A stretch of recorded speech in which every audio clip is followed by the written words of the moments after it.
Mana mana. Mana mana. Mana mana. Mana mana.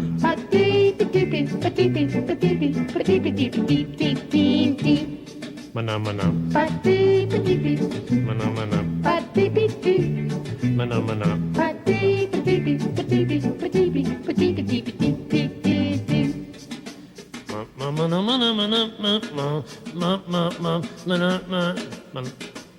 Mana mana.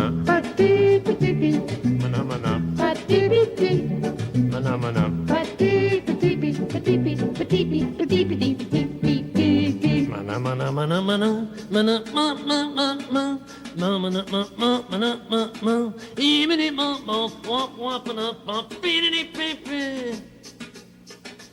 Mana mana. Mana mana mana mana mana mana mana. Mana mana. Mana mana.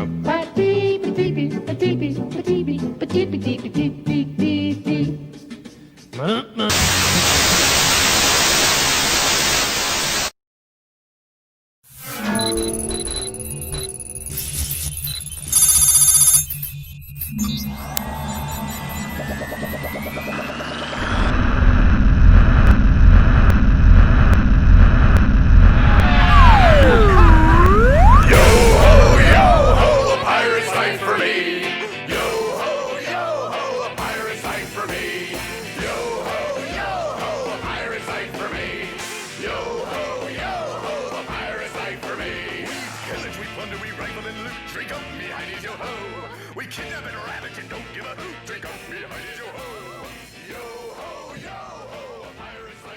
Hello, and welcome.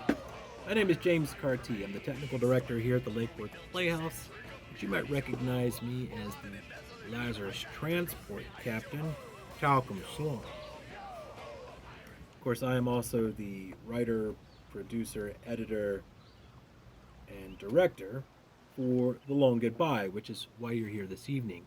I wanted to let you guys know that this is our mid-season break. I'm giving everybody a little time off before we start on our next 5 episodes. We've been at this for 14 weeks. 14 weeks!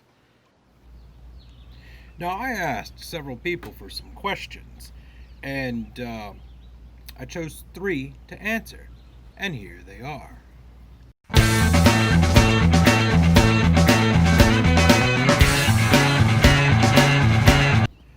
Why space? Well, that's an interesting one because I love the genre of space. However, because this is a Zoom format show, having the ability to have a background, a green screen of any sort, a blue screen, makes possibilities exponential. You can be underwater, you can be in a sub underwater, you could be outer space, you could be on the surface of Mars, you could be in another country, you could literally be anywhere, which is the pretty cool thing about using Zoom. Zoom! Now, this opened up a lot of possibilities. However, it also caused me some consternation later on because I set this in space. I wanted to tell a spacefaring story. I wanted to tell at first a ghost story, and that just didn't work out in my head. So I came up with this kind of a tragedy story of these ships going into another planet. Aha! Big ships. You're going to need hundreds, thousands of people. Each of these ships, I've got 10,000 people, so there are 20,000 people moving through space on these 2 giant ships, with little ships jumping in between them. So I wanted a big cast. I reached out to friends I haven't talked to in years, friends that I just recently talked to, friends I just recently made, people that have never been on stage before, never done video before, people who have extraordinary resumes. I just wanted diversity. I wanted to see a lot of faces out there because I can't do walking in a hallway, say a la Star Trek, where Picard or Kirk is running around and you see people walking. You know, life exists on a ship. All we get is our singular box, talking to one another. So that's why I wanted to see more. We flesh out this crew with rather than 2 or 3 people, which didn't make sense to me, which is why I have a lot of people, which for me became a logistical nightmare for editing. Aha.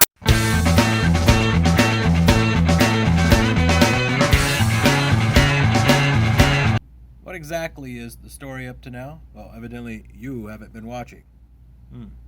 I'll forgive that. In short, these 2 ships are going to a planet, Alpha Centauri. They're separating. This is the last time that there's going to be able to be physical transport from one ship to the other before they're too far apart. Something is happening on the Lazarus. Captain Long is on his way. His wife beats him there. She gets killed. The ship is destroyed. Long comes in, kills her killer. There are people on the Lazarus who are both good and bad. They maybe been driven mad. The people on the Bethany, the admiral there, has decided that he's going to try to make a rescue mission by turning the ship to meet the Lazarus. And there you go. That's a story in short. There's a little bit more to it. Let's roll that tape. So you have all of these individuals. Some of them are captains. You might not recognize, you got 2 ships, but you also have like all these other little ships. Well, as I said, ships are traveling back and forth between the ships. So that's why we have all these extra ships. You've got the Xanthus, which is a velocity ship, which is used for search and rescue. If something happens, or if something's on the outside of the ship, or somebody gets lost, or untethered for something, they can possibly go and help and get them. That's what that ship is for. You have the transport ships, the Chiron and the Peleus. Big transport ships. Just go back and forth bringing supplies. The Balius is the other search and rescue ship, of course. Then you have the one I just introduced, the Achilles. Now, when you get to a planet, you got to get the people off the ship down to the planet. How are you going to do that? Well, with a major either evac ship or a transport ship, and that's what the Achilles is. And each one of these ships has one of those big ones. You also have mining ships and smaller ships. The Vulcan used in episode 5 is a mining ship. Now, you might not even recognize that I'm putting these little symbols on here for all this stuff, but that's what that's for. And of course, to help you figure out who's who, I've been putting little nameplates on everything so that, hey, well, that's Captain so-and-so, and that's Commander so-and-so, and that's this person so-and-so, and Dr. Who's a Watsits. And of course, the only one that doesn't get one is the AI, who seems to be out of everybody's particular purview, and that's Jed, of course, and he's a special character all of his own. And of course, there are plans and stuff going into motion that nobody else is aware of because nobody can contact anyone because there are communication issues. There's an artifact that is causing madness in people, it seems, and that has been shipped over to the Bethany, which is the ship that's not been infected yet. You have certain crews who seem to be coalescing around each other, trying to either stop or destroy or kill or help. So you have all these dynamics. Now, within all of this is still a COVID-19 story. Why? Because it's about isolation. Isolation of people over time. Different groups, different people, different things. And there's a sickness, a plague that's going about. And nobody knows how to or what to do about it or how to fix it.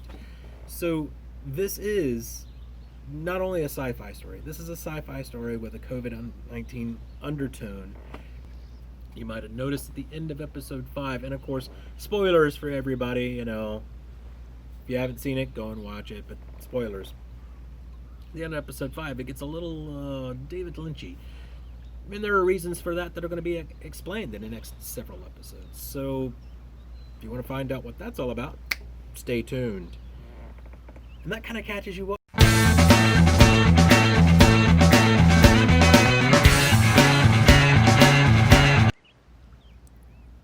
Now, zoom! Aha! Appreciate everybody who's been involved. Once again, I want to thank the Lake Worth Playhouse for putting this on. We are going to be putting up Annie at the end of this year, followed by Always Patsy Cline in January, Death Trap in February, Next to Normal is going to be after that. Then Lady Day at the Emerson's Bar and Grill. I believe it's going to be at the end of April and going in through May. Then you have Hedwig and the Angry Inch, which will round out our 68th season here at the Lake Worth Playhouse. And of course, there's the Black Box series, which are 3 more different shows,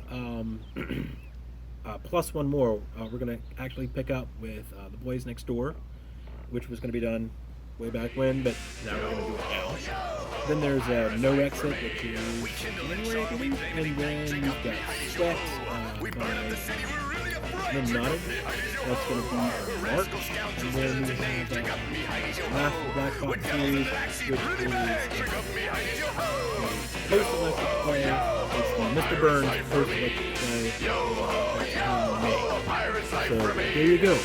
All right, Space Cadets, that's it. Thank you very much for tuning in. I'll see you next time here. Thank you very much. She's a sight for sore bones. Oh, Mom, Comedy boys. sword. Sure makes you yo, yo.